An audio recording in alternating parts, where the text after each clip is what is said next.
He had no idea the woman whose burst pipe he was fixing in the middle of a February blizzard was the exact person he'd been dreading to meet at dinner that night, and by the time either of them figured it out, it was already too late to pretend the connection hadn't happened. Gideon Callaway gripped the steering wheel of his dented Chevy Silverado with both hands, jaw set against the kind of cold that made the Chicago streets look like they'd been dusted in chalk. At 36, he was a licensed master plumber who ran a two-man operation called Callaway and Sons out of a converted garage in Bridgeport. The Sons part being a joke his late father had insisted on, back when the plan was for all three Callaway boys to work together. That hadn't happened. One brother moved to Phoenix. The other stopped returning calls, but the name stayed, and so did Gideon because someone had to. Tonight, he'd traded his work pants for the cleanest dark jeans he owned and a navy flannel button-down that his 8-year-old daughter Rosalind had ironed herself that afternoon, proudly, with a small scorch mark near the second button she pretended wasn't there. "You look handsome, Dad," she'd announced, standing back to inspect him with the gravity of a fashion director. "I look like a guy who owns one decent shirt," he'd said. "Same thing," Rosalind had replied. He'd laughed, but the laugh had faded somewhere on the Eisenhower Expressway. His neighbor, Mrs. Kowalski, was watching Rosalind until 10. He had exactly 90 minutes before guilt would override everything, and he'd find an excuse to leave early. His coworker Marco had set this up. Marco, who was well-intentioned in the same way that a golden retriever running toward traffic was well-intentioned. "She's incredible, Gid. Smart, no games, not impressed by fancy stuff. You're going to love her." Marco had said the same thing about the last two women he'd set Gideon up with. One had ghosted him after finding out he didn't own property. The other had spent dinner talking about her ex-husband's hedge fund. Tonight's date was named, according to Marco, Lori. She worked in finance, some kind of director position. Marco had been deliberately vague, which meant either he didn't know the details or he knew Gideon would back out if he did. The restaurant was called Fenwick's. It was on the river, in the kind of neighborhood where the parking meters charged $5 for 20 minutes. Gideon had looked up the menu online at lunch and quietly closed the tab. He was 7 minutes from downtown when his work phone rang. Not the cell. The work line. The one that forwarded calls from the Callaway and Sons website. He almost didn't answer. He was off duty, technically, but a plumber who didn't answer emergency calls wasn't in business for long, and the mortgage on the garage wasn't paying itself. He picked up. "Callaway and Sons. Yes, hi, I need someone immediately." The voice was crisp, controlled, the kind of voice that was accustomed to being taken seriously and had the scar tissue to prove it. "I have a pipe that has burst in my building's mechanical room. The super is unreachable, my property manager is in Florida, and water is currently running across my hardwood floors." Gideon pulled to the shoulder. "What's the address?" "It's a residential building in the Gold Coast, 1440 North Lake Shore." He knew the building. He'd done work there 2 years ago for another unit. Old infrastructure in a retrofitted tower. The kind of place that looked immaculate and charged $4,000 a month and had pipes that had been arguing with Chicago winters since 1987. "I'm about 15 minutes out," he said, making the calculation without even deciding to. "Cut the main water valve if you can find it. Should be in that same mechanical room, red handle on the left side of the primary stack." A brief pause. "How do I know which one is the primary stack?" The biggest pipe in the room, probably painted gray. "The handle turns clockwise to close." "All right." He heard movement on her end, heels on hard floor, then a door opening. "I found it, the red handle." Another pause. "It's turning." "Good. I'll be there in 15. He pulled back into traffic, turned his hazards on, and called Marco. "I'm going to be late," he said when Marco picked up. "Gid, come on. Emergency call, Gold Coast." "I'll be there as soon as I can. 45 minutes, maybe." Marco made a noise that suggested this was personally offensive. "She's going to think you stood her up. Call her. Tell her I'm coming. Tell her it's a real emergency." "You always have a real emergency." "I'm a plumber, Marco. That's what we do." He hung up before Marco could argue further. The building at 1440 North Lake Shore Drive had a doorman who looked at Gideon's Silverado the way a sommelier looks at a screw-top bottle. Gideon had a tool bag on his shoulder and a pipe repair kit under one arm, and the quiet, unhurried certainty of a man who knew exactly where he was going and why. "Callaway," he said. "Emergency plumbing. Unit." He looked at his phone. "Penthouse 2. She should have called down." The doorman checked something at his station and nodded, just slightly less cool than before. The mechanical room was on the basement level, but the damage had wicked up through the ceiling into the first floor corridor. A woman was standing in the hallway outside the mechanical room door, holding a flashlight she'd clearly found on her own, wearing what appeared to be a tailored charcoal blazer over a silk blouse, ankle trousers, and heels she had apparently refused to remove despite standing on wet marble. She was tall, maybe 5'9" before the heels, and she had the kind of stillness about her that wasn't relaxed. It was contained, like she was managing herself the same way she was managing the situation. She turned when she heard him. Dark hair pulled back, a smudge of grime near her wrist from whatever she'd touched in the mechanical room, and an expression that was equal parts relief and residual authority. "You're the plumber," she said. "Gideon Callaway." He extended his hand. She shook it without hesitation. "Lowell. Thank you for coming. Show me the break." She led him into the mechanical room, holding the flashlight at exactly the right angle without being asked, which told him she'd been paying attention before he arrived. The burst was a lateral feed off the main cold supply, a compression joint that had finally given out. The water was off now, the damage contained, but the joint needed to be replaced before anything could be turned back on. "Give me about 40 minutes, he said. "Can you do it in 30? He glanced at her. Not annoyed exactly, more like measuring. "Depends on whether the fitting behind this one has also corroded." He crouched down, pressed a finger against the neighboring joint, and felt the slight give of metal that had been arguing with moisture for too long. "It has. 40 minutes is optimistic. I'd say 50, maybe an hour." She exhaled through her nose. Not defeat, more like a calculation being revised. All right, she didn't leave. He'd expected her to go back upstairs, take a call, do whatever people in buildings like this did with themselves. Instead, she stayed, flashlight in hand, watching him work with the focused attention of someone who didn't consider standing around in a mechanical room beneath them.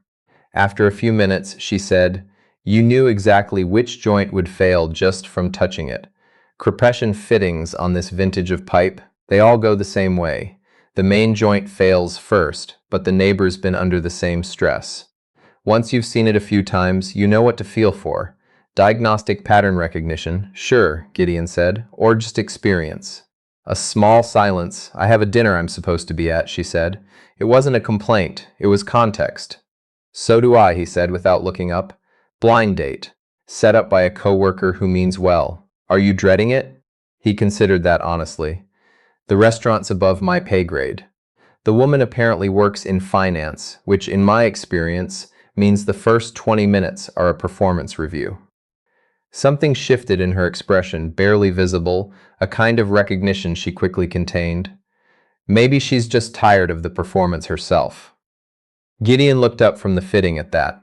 In the dim light of the mechanical room, with the flashlight throwing shadows upward across her face, she looked less like whatever he'd assumed when he first walked in, and more like someone who meant what she said. "What about you?" he asked. "Also a blind date." She glanced at her watch. "Which I am also late for now. What's his deal?" "Apparently he's a tradesman, salt of the earth." His coworker described him as someone who shows up. A pause. "I was prepared to find that condescending. The good simple man framing, but..." She looked at him steadily. "I called a plumbing company at 8:30 on a Wednesday in February. He showed up." Gideon tightened the new fitting and reached for the ceiling compound without responding, because there wasn't a good response to that. Or there was, but he didn't know it yet. He finished in 52 minutes. He tested the joint, ran the water in the corridor utility sink, watched for any seepage, found none. He stood, wiped his hands, and turned to find her still there. "You're all set," he said. "I'll write up the invoice and email it. I'll pay now." She had her phone out already. "You don't have to. I know I don't have to. She said it without edge. What's your Venmo or Zelle? He gave her the Zelle information, and she transferred the amount before he'd finished zipping the tool bag, adding a tip that he didn't argue with because it was late and his hands were cold. Drive safe, she said as he shouldered the bag. You too. He paused at the door. What's the restaurant? Fenwick's. The word landed with the quiet force of something much heavier than it appeared. He turned back slowly. She was already looking at him differently, some new calculation running behind her eyes. Marco, he said. Sandra, she said at the same time, a beat of pure, unadorned silence. You're Gideon Callaway, she said, and you're Lowell, he stopped. Wait, your first name is Lowell? Lowell is my last name. Something moved across her face, the edge of a smile held in careful reserve. My first name is Harriet Lowell. My friends call me Harry. She let the pause sit for exactly 1 second. Most people in professional context just call me Miss Lowell. Which is it right now? She looked at him for a long moment in a flooded basement hallway, with grime on her wrist and heels on wet marble, and a plumber standing at the door with a tool bag, both of them 40 minutes late, to a dinner they'd spent 3 days dreading. I'm not sure yet, she said. Fenwick's was the kind of place that made Gideon feel like he was wearing a sign. He'd changed in the Silverado, pulling on the flannel over a clean undershirt, combing his hair in the rearview mirror with his hand, which Rosalind would have had notes about. The hostess was polite with the specific warmth of someone trained to be polite to everyone, including people she'd rather redirect to the bar indefinitely. Harriet had arrived first, somehow, which meant she'd walked in looking composed and done something to her hair, and handed her coat to the hostess like she owned the room, which, given what Gideon had since gathered, she did for a living. Chief Investment Officer at Lowell Capital Partners, a Chicago-based private equity firm managing north of $8 billion she might have literally owned part of. He slid into the booth across from her. She was studying the menu. She looked up. You changed, she said. In the truck. I freshened up in the lobby bathroom. She held his gaze. We are equally ridiculous. That was the moment the evening became something else. They ordered without ceremony. She chose the sea base. He chose the flat iron steak because it was the least expensive protein on the menu, and he wasn't going to pretend otherwise. She noticed. He knew she noticed because she closed her menu slightly too quickly, the way someone does when they're deliberately not looking at something. And then she did something he hadn't expected. I'm going to be honest with you, she said.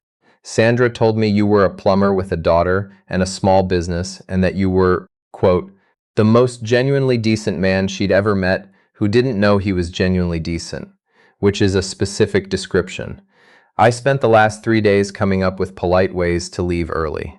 Gideon leaned back. Marco told me you were in finance and that you were smart and successful and that I'd love you. He said the same thing about 2 other women I dated who didn't love me back, so you'll understand I had some structural doubts.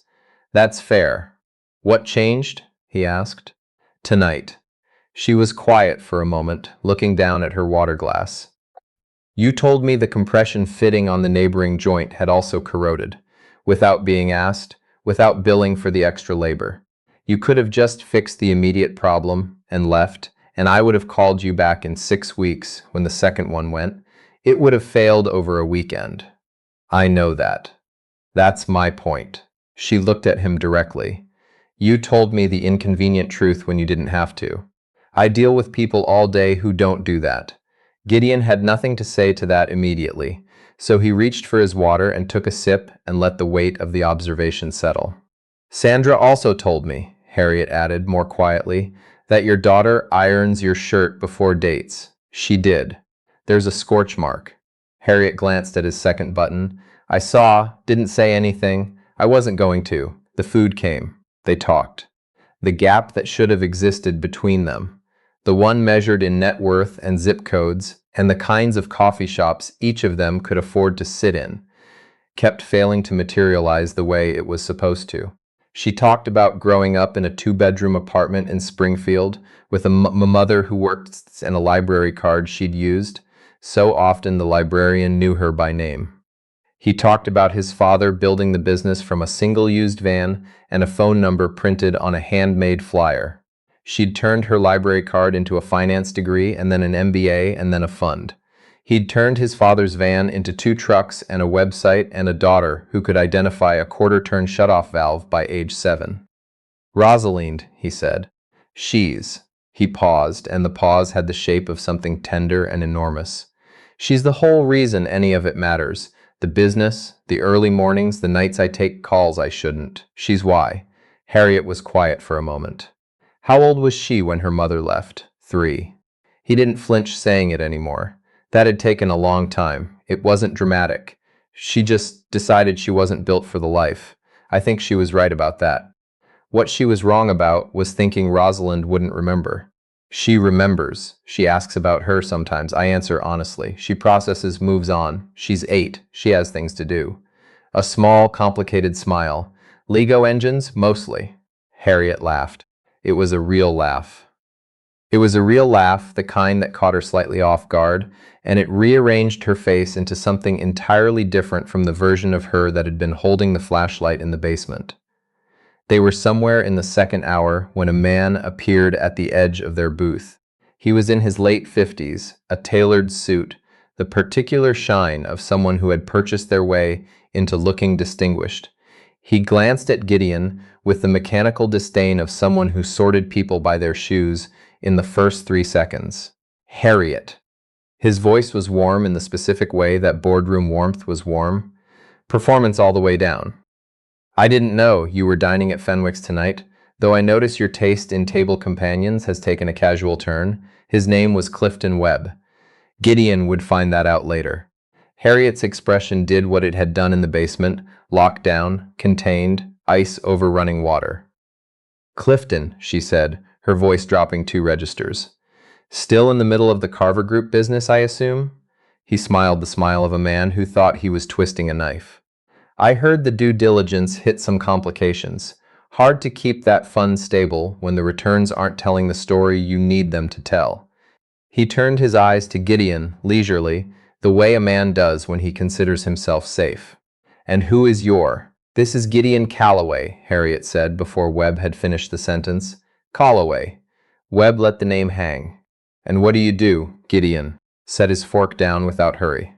He looked at Webb the same way he looked at corroded pipe joints, with the unhurried clarity of someone who already knew what was in front of him. I'm a plumber, Gideon said, master licensed. Callaway and Sons, based in Bridgeport. Webb blinked once, the smile recalibrating toward something more overtly condescending. How practical. We did the mechanical retrofit on the Garfield Trust building last year, Gideon continued, still at the same easy pace. And the infrastructure upgrade at 900 North Michigan. Also, the emergency work at the Meridian Tower after the polar vortex took out their primary supply in January. He tilted his head slightly. You're in commercial real estate, right? I think we pulled permits on a building you were involved with on Superior. The Waverly Project. Though if I remember right, whoever you had managing the mechanical specs cut corners on the PRV manifold, which is why you had the pressure failure in 2022. I remember that job because we got called in to fix what the original contractor left behind. Webb's expression had gone through several calculations. Yes, that building had some $200,000 in water damage, Gideon said. Because someone signed off on the wrong relief valve specification to save $4,000 at installation. He lifted his water glass, unhurried. Enjoy your dinner, Mr. Webb. Webb held his position for one additional second, the silence of a man who has arrived at a knife fight and found himself holding a fork. Then he straightened his jacket, offered a smile that no longer had any warmth in it, real or performed, and walked away. Harriet stared at Gideon. Did you actually remember that building? She asked. Every job I've ever pulled a permit on, he said simply. I have a good memory for infrastructure. You knew who he was. I recognized him when he walked over. I've seen his name on commercial real estate paperwork probably 30 times in 10 years. Gideon reached for his fork again. Men like that assume that the person doing the actual work doesn't understand the business around the work. That's usually their mistake. Harriet was quiet for a long moment. Then she said very softly, I have been in boardrooms my entire career, and I have never once seen someone do that. Do what? Dismantle someone that precisely, without raising your voice, without it even seeming like a confrontation. Gideon shrugged. He was being rude to you, and he was wrong about the Waverly Building. Both things true, she said. They left Fenwick's close to 10. Not because they'd run out of things to say, but because Gideon looked at his phone and remembered Mrs. Kowalski had her heart medication at 10:30 and needed to be home. My daughter, he said, already standing. Of course. Harriet stood too, and there was nothing disappointed in her expression, only a kind of recognition. He drove her back to 1440 North Lake Shore because her car was still there, and the streets were iced over, and the Silverado had all-season tires, and she'd agreed before he'd finished offering. She didn't seem like a woman who accepted rides from people she didn't trust, which meant something he didn't analyze too closely while driving. He pulled into the circular drive and left the engine running. Thank you, she said in the way that meant more than the word contained. For tonight, for the pipe. She glanced out the window at the lit entrance, then back at him. For being someone who was worth being late for. I'll send you the Yelp invoice, he said. She laughed again. The real one. Good night, Gideon. Good night, Harry. She paused with her hand on the door, and there was something in the pause, the length of it, the quality of it, that felt like a question neither of them had asked yet, hanging in the warm air of the truck cab. Then she got out, and he watched her cross to the door, and he drove home to relieve Mrs. Kowalski, and his daughter was already asleep with a Lego fire truck on her pillow and a piece of paper on the kitchen counter that said, How did it go? Circle 1, good, bad, weird, with a hand-drawn heart next to good. He circled all 3. 4 days later, on a Saturday morning, when the Chicago sky was doing its late February thing, where it couldn't decide between sun and sleet, Gideon was under a commercial sink at a coffee shop in the West Loop when Rosalind called from Mrs. Kowalski's, which meant something was happening at the garage. There's a car here, Rosalind said. A really nice one. A woman is inside it. She has a folder. What kind of folder? A big legal one. Dad, she's wearing a really good coat. He got there in 11 minutes. Harriet Lowell was standing in the gravel lot outside Callaway and Sons in a charcoal wool overcoat, holding a manila folder against her chest, looking at the converted garage with the same focused attention she'd given the mechanical room 4 days prior. Rosalind was next to her, explaining something about the company logo with the authority of a senior partner. Gideon pulled in and got out slowly. This is a professional visit, Harriet said before he could speak, in the tone he now recognized as the one she used when she was being deliberate about something, and possibly also a personal one, in that order. But I want to do the professional part first, so you can't say no to the personal part on the basis of owing me anything. Rosalind looked between them, storing every word. He nodded once. Harriet opened the folder. Lowell Capital owns 11 commercial properties in Chicago and 3 in Milwaukee. All of them have ongoing maintenance contracts with a firm called Pinnacle Service Group, who charge rates that are, she glanced at a page, consistent with their marketing, not consistent with their work. I have had 2 mechanical failures in the last 8 months that their team missed at inspection. She looked up. I need a firm I can trust. I'm not offering a handout. I'm offering a 5-year contract with a service level agreement that would require you to expand your team, which I understand you've been considering. Gideon looked at the folder. He looked at her. Who told you I was considering expanding? Marco, she said. Sandra called him? Of course she did. Rosalind had gone very quiet in the specific way that children go quiet when they are listening extremely hard. I will not take a contract I can't perform, Gideon said. If you're giving this to me because of Thursday night, I'm giving this to you. Harriet interrupted, stepping forward just slightly. Because you knew the secondary fitting was going to fail before it failed. Because you billed me for exactly the work you did and not $1 more. Because you retained the details of 30 commercial building, permits you pulled over 10 years, and used them to demolish a man at dinner in 30 seconds without being unkind to anyone except the person who deserved it. She paused. And yes, partly because of Thursday night. Those two things are not in conflict. Gideon was quiet for a moment. Rosalind said quietly from the side, "Dad, she's right."